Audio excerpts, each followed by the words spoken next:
পাঠ্যপুস্তক সংস্কার কমিশনের সদস্য রাখাল রাহা কর্তৃক আল্লাহর শানে কটূক্তি, সোহেল হাসান গালিবের রাসূল সাল্লাল্লাহু আলাইহি ওয়াসাল্লামের প্রতি অবমাননা ও ফ্যাসিস্ট রেজিমের র‍্যাব কর্মকর্তা আলেপ উদ্দিন কর্তৃক বন্দী ধর্ষণের নিন্দা ও প্রতিবাদে বিক্ষোভ মিছিল করছে পাটগ্রাম তৌহিদি মুসলিম জনতা।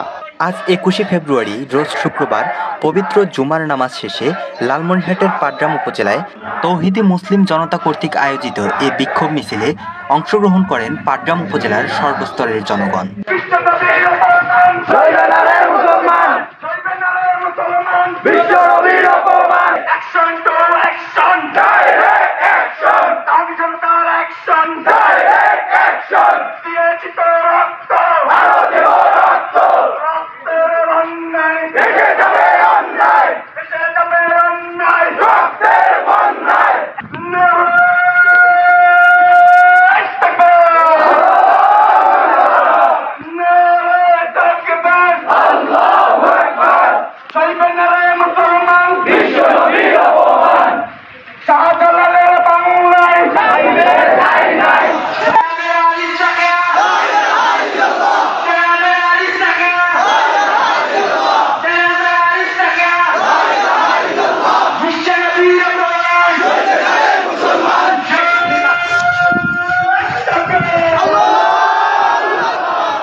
Action!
বিষয়টা শুধু একদিন নয়, বারবার আমরা হতে দেখতেছি। আমাদের হৃদয়ের স্পন্দন, শুধু হৃদয়ের স্পন্দন না, পৃথিবীর বুকে রাসূল আকরাম সাল্লাল্লাহু আলাইহি ওয়াসাল্লামের মতো সম্মানিত আর কোন ব্যক্তি কখনো আসেও না, আসবেও না। বড় আফসোসের বিষয় হলো যে একের পর এক একটা মুসলিম দেশে 80-90% মুসলমান একটা দেশ, এদেশের মধ্যে আজ পর্যন্ত এই ধরনের কোন কুলঙ্গারের আমরা বিচার হতে দেখি নাই। অনেক আন্দোলন হয়েছে, অনেক মিছিল হয়েছে, কিন্তু এই ধরনের নাস্তিক মুরতাদদের কোন বিচার আমরা এই বাংলায় দেখতে পারি নাই। কিন্তু আমাদের এই মুসলিম জাতির ধৈর্যের বাঁধ যদি ভেঙে যায়, এই ধরনের কুলঙ্গারকে আমাদের এই সমস্ত তৌহিদি জনতা তাদেরকে দুনিয়া থেকে পার করে দেবে ইনশাআল্লাহ।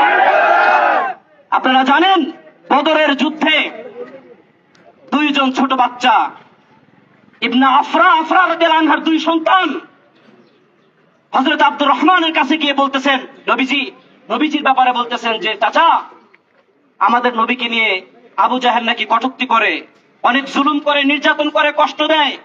চাচা একটু এই কুলঙ্গারটাকে একটু দেখায় দেন। হযরত আব্দুর রহমান ইবনে আউফ তিনি এই দুই সন্তানকে দেখা দিয়েছিলেন। আমরা হাদিসের মধ্যে পড়েছি এই দুই সন্তান বাস পাখির মতো উড়ে গিয়ে এই কুলঙ্গার আবু জাহেলকে দুনিয়া থেকে নরকের মধ্যে পাঠিয়ে দিয়েছে। আমরাও বলতে চাই, আমরা আইন হাতে নিব না, কিন্তু স্বাধীন রাষ্ট্রে মুসলিম দেশে, যেই দেশের পশ্চিম আকাশে সূর্য উদিত হয় আজানের ধ্বনিতে, পূর্ব আকাশে সূর্য উদিত হয় আজানের ধ্বনিতে, পশ্চিম আকাশে সূর্য অস্ত যায় আজানের ধ্বনিতে, যেই শহরের ভেতরে একটু পর পর মসজিদ কোরআনের বাণী উচ্চারিত হয়, এই দেশের মধ্যে কোনো কুলঙ্গারকে এইভাবে আমরা ছাড় দিতে পারি না। আমরা সরকারের কাছে, উপদেষ্টাদের কাছে বিনয়ের সাথে আবেদন জানাবো, এই কুলঙ্গার রাখাল রাহাকে দ্রুত গ্রেফতার করুন। সে শুধু আমাদের নবীকে নিয়ে নয়, আসমান জমিনের স্রষ্টা মালিক আল্লাহকে নিয়ে কটূক্তি করছে, আমরা আর সহ্য করতে পারতেছি না। দ্রুত এর শাস্তির ব্যবস্থা করুন, নতুবা যে আন্দোলনের জোয়ার উঠবে, এই জোয়ারের বাঁধ ভেঙে এই সমস্ত সুশীলগিরি সব উড়ে যাবে। ওয়া আখিরু দাওয়ানা আলহামদুলিল্লাহি রাব্বিল আলামিন।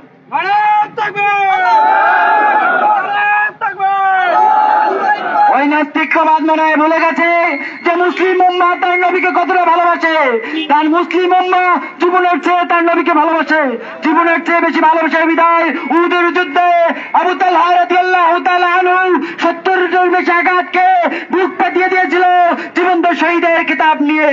তাই তাদেরকে আমরা বলে দিতে চাই, তারা যদি সুস্পষ্ট বিচার না করে তাহলে এই তৌহিদি জনতা এক একজন উঠবে খালিদ বিন ওয়ালিদ, এক একজন উঠবে ওমর বিন খাত্তাব, এক একজন উঠবে আবু বকর সিদ্দিক রাদিয়াল্লাহু তাআলা আনহু। এবার আপনাদের সামনে সুপ্রিয় আমাদের কথা রাখবেন, সুপ্রিয় আমাদের মহতারাম মুফতি নাজমুল হুদা সাহেব হাফিজাহুল্লাহ, খতিব কেন্দ্রীয় জামি মসজিদ।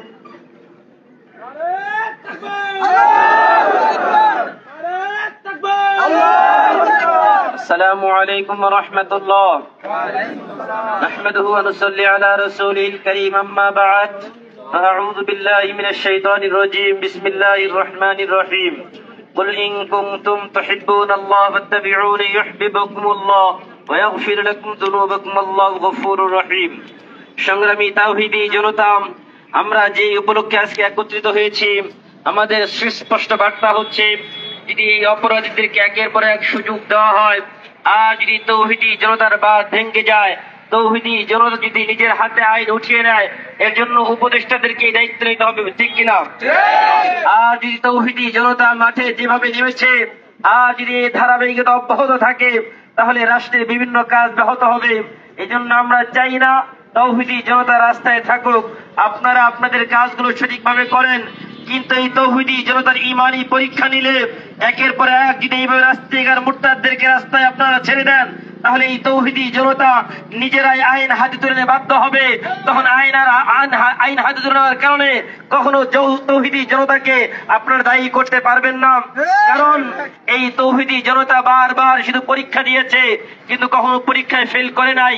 এই জন্য আমরা প্রথম সুযোগ দিচ্ছি, আগামী 24 ঘন্টার ভিতরে যদি এই নাস্তিককে যদি ধরে আইনের আওতায় এনে সর্বোচ্চ শাস্তি মৃত্যুদণ্ড কায়েম না করা হয়, প্রয়োজনে আবার এই তৌহিদি জনতা রাজপথে নেমে আসবে আর তারা তাদের দাবি আদায় করে রাজপথ থেকে উঠে যাবে, ঠিক কিনা? ভাইরা আমার, সংগ্রামী বন্ধুরা, যদি প্রয়োজন হয় আগামীতে যদি আবার আপনাদেরকে ডাক দেওয়া হয় রাজপথে নামার জন্য, সবাই থাকবে ইনশাআল্লাহ। আল্লাহ রাসূলের ইজ্জত রক্ষার জন্য, আল্লাহর ইজ্জত রক্ষার জন্য। তার মানে পৃথিবী আসমান জমিনের মালিক আল্লাহকে নিয়ে যে কটূক্তি করে সে মুরতাদ হয়ে যায়, আর মুরতাদের একমাত্র শাস্তি হচ্ছে মৃত্যুদণ্ড।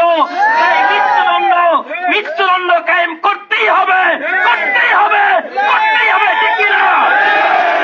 আমার সর্বশেষ কথা হচ্ছে, সর্বশেষ কথা, আগামী দিনে যদি ডাক দেওয়া হয় নিজের জান মাল দিয়ে আল্লাহর রাস্তায় আল্লাহর দ্বীনের ইজ্জতের জন্য, আল্লাহ রাসূলের ইজ্জতের জন্য নিজেকে বিলিয়ে দিতে কারা কারা রাজি হাত তুলে দেখায়।